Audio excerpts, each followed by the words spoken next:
Hello everyone, আসসালামু আলাইকুম। Welcome to Flopstar channel. অন্যান্য দিনের ন্যায় আজকে একটি নতুন টপিক নিয়ে কথা বলবো।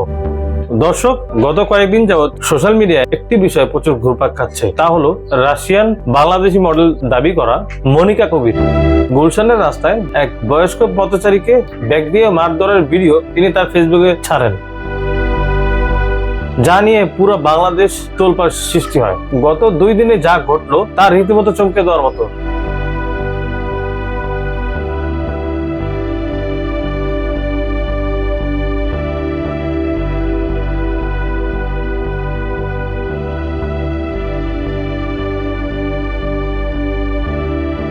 চলুন জেনে নেই অন্য দিনের ন্যায় আজকের নতুন টপিক নিয়ে কথা বলা শুরু করব। তাহলে দেরি না করে শুরু করা যাক আজকের নতুন পর্ব।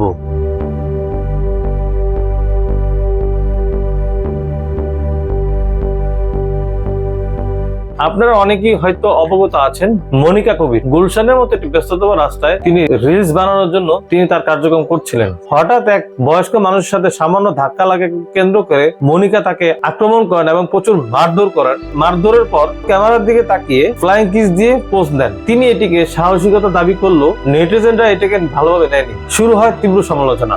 অনেকেই প্রশ্ন তোলেন, সস্তা ভিউ আর পাবলিসিটির জন্য কি এই নাটক? কিন্তু গত 48 ঘন্টার পর পরিস্থিতি পুরো উল্টে গিয়েছে। তীব্র রোস্টিং এবং সমালোচনার মুখে পড়ে মনিকা কবির সম্প্রতি এক সাক্ষাৎকারে কান্নায় ভেঙে পড়েন। পরিস্থিতি তার নিয়ন্ত্রণের বাইরে চলে গিয়েছে। তিনি বলেন, আমি কাউকে ইচ্ছাকৃতভাবে আঘাত করিনি, আমি শুধু নিজেকে প্রটেক্ট করতে চেয়েছিলাম।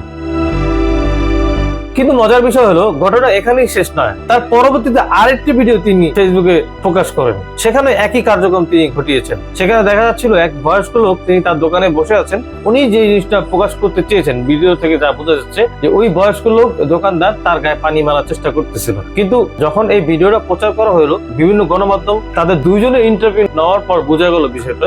দোকানদার দাবি করছেন যে তিনি ইচ্ছাকৃতভাবে জিনিসটা করেননি। অন্যদিকে মনিকা কবির দাবি করছেন যে তাকে দেখে হ্যারাসমেন্ট করার জন্য তার গায়ে পানি ঢালা হয়েছে। এই ভিডিওটা প্রকাশ করার পরে সোশ্যাল মিডিয়ায় এই পরিমাণ নেতিবাচক মন্তব্য, ট্রোলিং এবং ব্যক্তিগত আক্রমণের শিকার হয়ে তিনি মানসিকভাবে ভেঙে পড়েছেন। আর এর জেরে গত 2 দিনের সবচেয়ে বড় খবর হলো, মনিকা কবির আপাতত বাংলাদেশ ছেড়ে যাওয়ার সিদ্ধান্ত নিয়েছেন। তিনি জানিয়েছেন পরিস্থিতি শান্ত না হওয়া পর্যন্ত এবং মানুষের ক্ষোভ না পর্যন্ত তিনি দেশের বাইরে অবস্থান করবেন।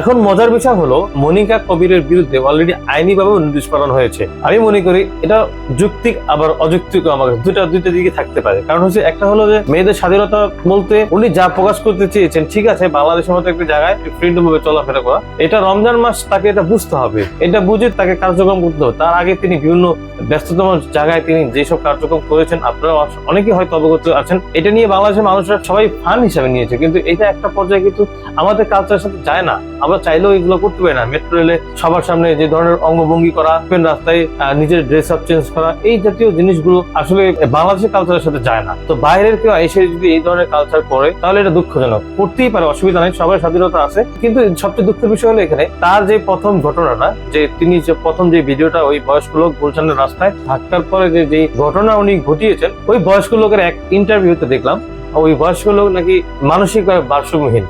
কাপড় চুপড় নিয়ে এই যে এগুলা নিয়ে সে রাস্তায় ঘুরে। উনি ভবঘুরে এক লোক। আমাদের দেশে কিন্তু প্রায় জায়গায় এরকম ভবঘুরে লোক থাকে। ঢাকার রাস্তাঘাটে অনেক মেয়েরাই হতে পারে যে হ্যারাসমেন্ট হচ্ছে বা কোনো ধরনের ইফটিজিং এর শিকার হচ্ছে, আমি এটা অস্বীকার করছি না। তাই বলি সবাই যে একই ধরনের মেন্টালিটি বা একই ধরনের চিন্তাধারা, তা কিন্তু নয়। আমার কাছে মনে হচ্ছে উনি ইচ্ছাকৃত করেনি। উনি হয়তো একটু অবাক হয়েছেন যে এই মেয়ে এখানে কি করে। স্বাভাবিক, আমাদের দেশের তো কালচারের সাথে এটা যায় না। তো ঠিক আছে, সেই ক্ষেত্রে আমি মনে করি যে এটা এভাবে না ট্রোল না করে আইনি যদি কোনো পদক্ষেপ নেওয়া যায় বা মনিকা কবিরের যদি কোনো সতর্কবার্তা দেওয়া যায়। এখন সোশ্যাল মিডিয়া দুইভাবে বিভক্ত। একদল বলছে মেয়েটি তার ভুল বুঝতে পেরেছে এবং তাকে ট্রোল করা বন্ধ করা উচিত। অন্য দলের দাবি এই কান্না এবং দেশ ছাড়া নাটক পুরোটাই নতুন একটি সিম্প্যাথিক গেইন বা ড্যামেজ কন্ট্রোল করার চেষ্টা। আপনাদের কি মনে হয়, মনিকা কবিরের এই কান্না কি সত্যি অনুশোচনা নাকি ভাইরাল হওয়ার নতুন কৌশল? কমেন্ট বক্সে আপনাদের মতামত অবশ্যই জানাবেন। তাহলে দেখা হচ্ছে পরবর্তী একটি নতুন পর্ব নিয়ে। ভালো থাকবেন, সুস্থ থাকবেন এবং পরিবারকে ভালো রাখবেন। তাহলে আজকের মতো বিদায় নিচ্ছি ফ্লপস্টার চ্যানেলে।